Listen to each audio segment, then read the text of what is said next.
Indonesia dalam bahaya besar.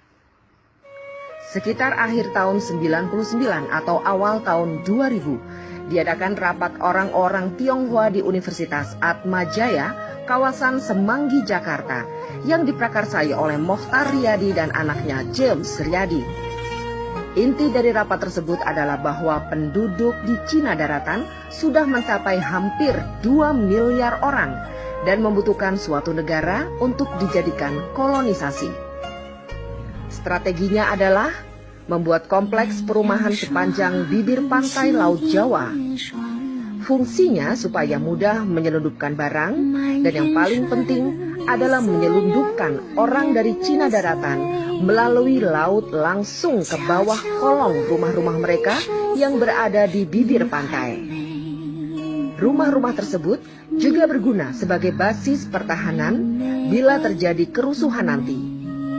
Mereka bisa langsung melarikan diri ke laut dengan speedboat yang standby di kolong rumahnya.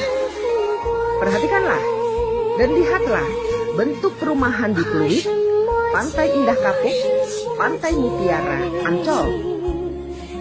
Berubah Undang-Undang Dasar 1945, terutama pasal tentang presiden harus pribumi asli, diganti. Cukup hanya dengan syarat bahwa yang penting presiden harus berkewarganegaraan Indonesia, tidak harus pribumi asli. Baru-baru ini, Jawa Pos merilis berita bahwa Indonesia harus waspada karena ada 200 juta tenaga kerja asing asal Tiongkok yang akan masuk ke negara kita. Ya, 200 juta orang. Jadi sebenarnya Jokowi itu siapa bagi orang Cina? Dengan merancang Jabodetabek menjadi megapolitan dengan bantuan 5 pengembang besar, Agung Sedayu, Agung Podomoro, Sumarekon, Lipo Group, dan Sinarmas, mereka membangun apartemen Rusunami dan Rusunawa. Kemudian apartemen Rusunami dan Rusunawa diisi oleh orang-orang Tionghoa, dan tinggallah orang pribumi jadi babu, satpam, OB, dan supir. Semua bukti menyatakan kebenaran pernyataan ini.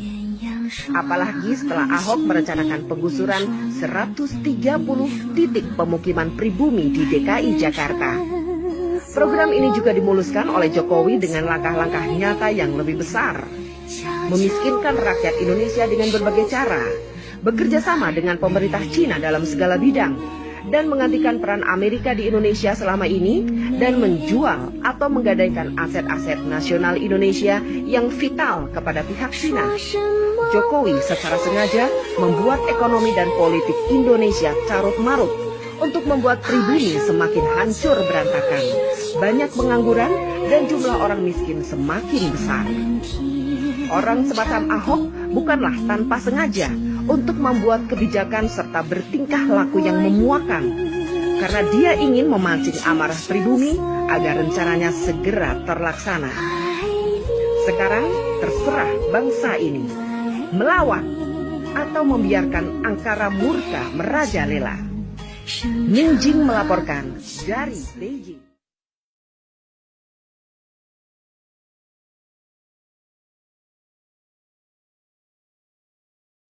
Saya ingatkan teori dominonya Pak Ali Murtopo. Sumatera bagian timur, Kalimantan bagian barat, Jawa bagian utara. Ini adalah lorong jalannya domino dari utara. Bahwa teori domino Cina adalah mereka akan mulai membangun kekuatan ekonomi di negara kita. Kedua, memasukkan senjata secara ilegal. Ketiga, memasukkan orang. Sehingga logistik, amunisi mereka sudah siap, orang datang di sana mau kirim 100 juta gampang aja.